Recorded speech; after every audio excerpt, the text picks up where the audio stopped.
Hello, my darlings. A quick one now. I just wanted to share some of my craft treasures that I found this week. Um, all off the marketplace, all local finds. These two I've never seen before. It's some sort of rust effect paint. I haven't opened them yet because they're still sealed. They haven't even been used. So I haven't opened them yet. And they look like they need a little bit of a shake and a mix. But it's two different sort of like an orangey and a brown chocolate tone. So whether they have texture to them, I don't know. But interesting. I need to research these and see what they're like. So I've had those. Now I've had the normal gilding polish. Last year I bought these. I've got bronze, copper, silver, and gold. Love playing with these, and oh my word, these pots are going to last me forever because a little bit goes a long way. This lady was selling 6 other colors, and I thought, I'll have to go with those. So I've got a lush pink, a citrus green, and I thought that was gold at first, but it's not. It's hay bale. So that might work actually in the, yeah, it's still not damp. This might actually work in the scriptorium. I don't know. There's a purple paradise. This one, at first, again, I thought copper, but no, it's apricot. So that's a lush color as well. It's not quite yellow and it's not quite orange, but it's got that shimmer to it. So, and that last one, I thought surely that's the same. Red bronze, but it's not. And I'm quite happy about this because that's the red bronze, that's the copper, and that's the chocolate bronze. So I'm quite pleased with those colours. Fun to play with. Now, that's for the paint and the polishes. And I also have these. Now, I do make my own homemade sprays. So this is a set of Ranger ones. Most of them are nearly full.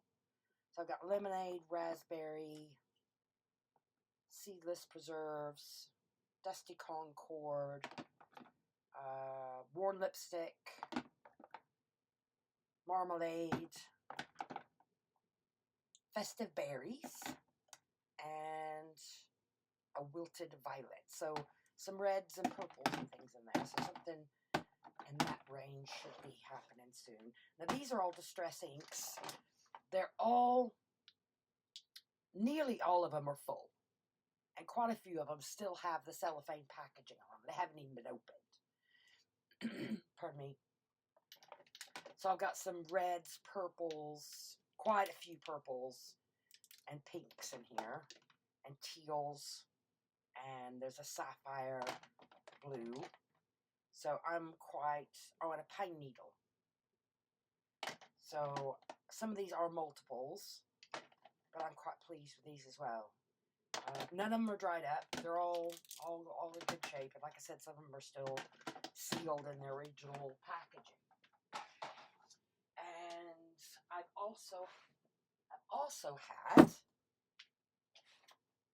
24 pianola rolls.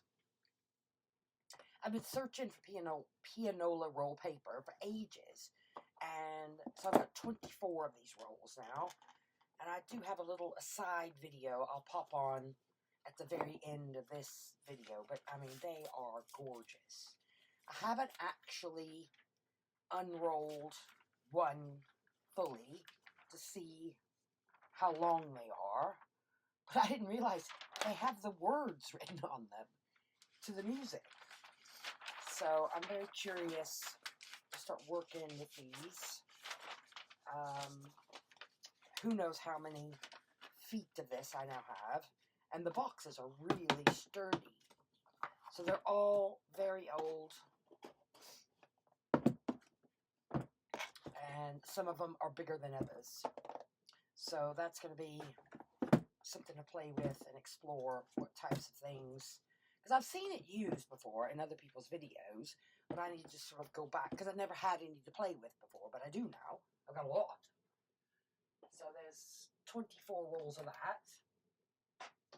And then, bonus, wait for it, I had all of this.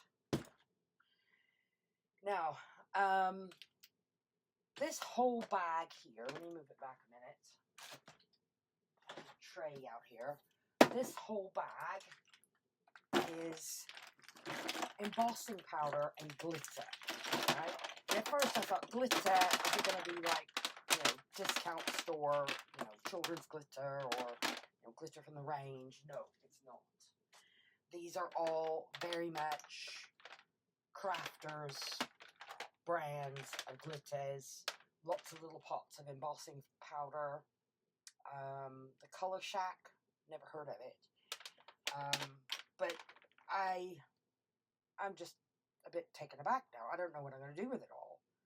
And some of it is actually labeled embossing powder. Now, I've never played with embossing powder before, but it's essentially a fine, fine glitter. So, lots here to play. This is actually not all of it, because on the way home, I stopped at my son's and his other half, and we sat down over coffee and went through the whole box. So she's got a fair chunk of it. Mica powder. So I'm going to say mica is mica and embossing the same thing? Because it's just really, really fine. So lots and lots here to play with. Different sizes of glitter. And most of it is super, super fine. Like the embossing powder. And I'm loving that absolute black one there as well. So that's to explore and play with. We were laughing over coffee because I said there's something disco coming up for sure. And then this one, she kept a tin of this. These are sort of half-used tins. Stick and spray. Temporary repositional adhesive. So, is this the stuff that you can use with stencils? That's my immediate thought. Can you spray it on the back of a stencil and then paint or ink or apply texture paste and then pull it away? So, a bit like hairspray then, isn't it? Wait for it to be tacky and then remove and reposition. So, it's the Crafter's Companion brand name. So, I don't know. Definitely worth having a play with. So, I'm happy with those. These, which are two different size polystyrene balls. No labels or anything on them. I'm thinking, and God forbid if I tip that over. Oh my God, it's like grains of sand. It'll be there forever.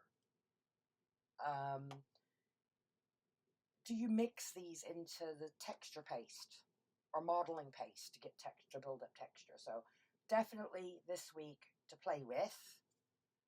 Probably can't even see that on camera. It is so, these are so tiny. Let's have a go. If I can get it up to the camera. There we go. They are teeny, teeny, teeny, tiny.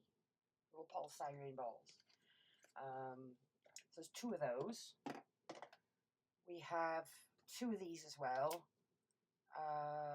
Ceramic Effect Matte. But matte what? I don't know. It just says Ceramic Effect Matte. And there's a black one and a white one. But it looks really, really thick. That one's sealed. So I don't want to open the sealed ones until I'm ready to play with them. Is that one open? Yeah. I don't know what it is. Is it still any good? Oh, well, anyhow, these were freebies, so I'm quite happy with that. And again, that Viva Anti-Glac, a transparent primer that has the effect to tear a surface painted with acrylic paint in small cracks and make it look antique. So, worth a shot. especially if I do another shabby chic journal. Some to play in there. There's a good 3/4 of a tub left. More glitter, or crushed ice crystals. So these aren't even like normal glitter. It's still sealed. It's not even been opened. There's another one to play with. And all these were free. And they're just all acrylic paints. Some of the tubes don't have much left in them. Other tubes are nearly full. It's a copper, a black, copper, gold. There's quite a few in here. So no, that's my little craft haul from this week. So lots of new things to play with. And watch this space. Now I've got to figure out where all this is going to live. Especially the pianola rolls. I've not long redone my craft room. But hey ho, that is the way it goes, isn't it? Right, thank you for watching, my darlings. I hope everyone's doing well, and speak to you soon. Bye.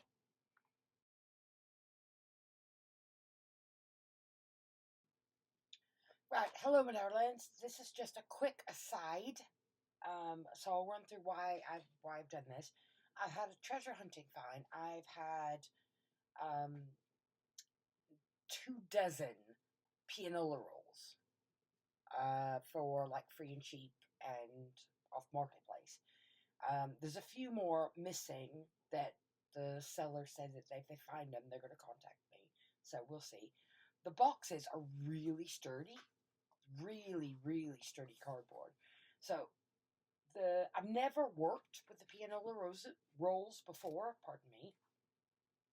So I'm taking part in a masterboard swap on Rachel and Bella's at the moment. So I've had Steph's masterboards here, which I'm in the process of turning into mini journals to go into my bigger scriptorium journal. So working off the covers now and the sizes for my signatures. So I was like, right, I'm going to play with this paper. So I pulled it out of the box, and this was on the end. Oh my word, look at the gorgeousness of that. It's absolutely stunning.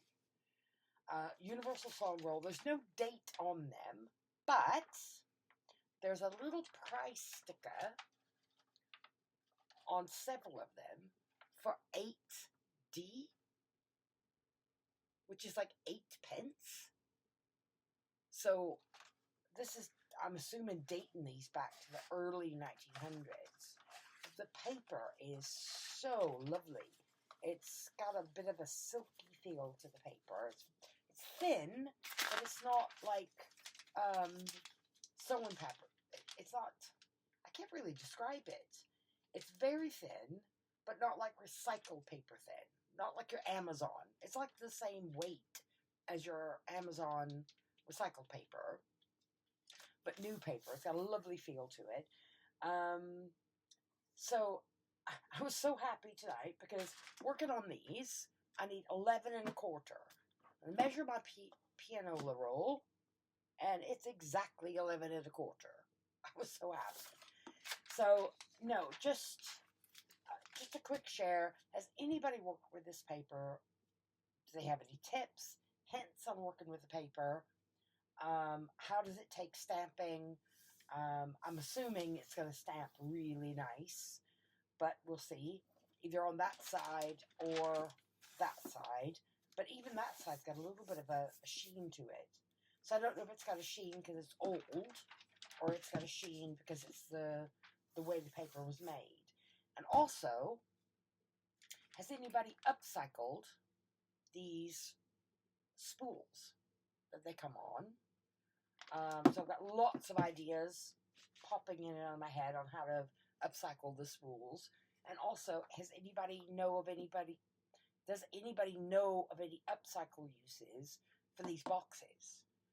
Because some of the boxes are quite ornate. This one's not. And it's a little rough, a little worse for wear. But they're really thick cardboard. So I'm thinking, how can I upcycle it? How can I glue them together or create something new, create storage solutions? I'm just always on the think, ooh, wonder if washi tape will fit in there. Anyway, that's all for me. Just wanted a quick aside to mention all of that. So, hope everyone's well. Take care. Ta-ta.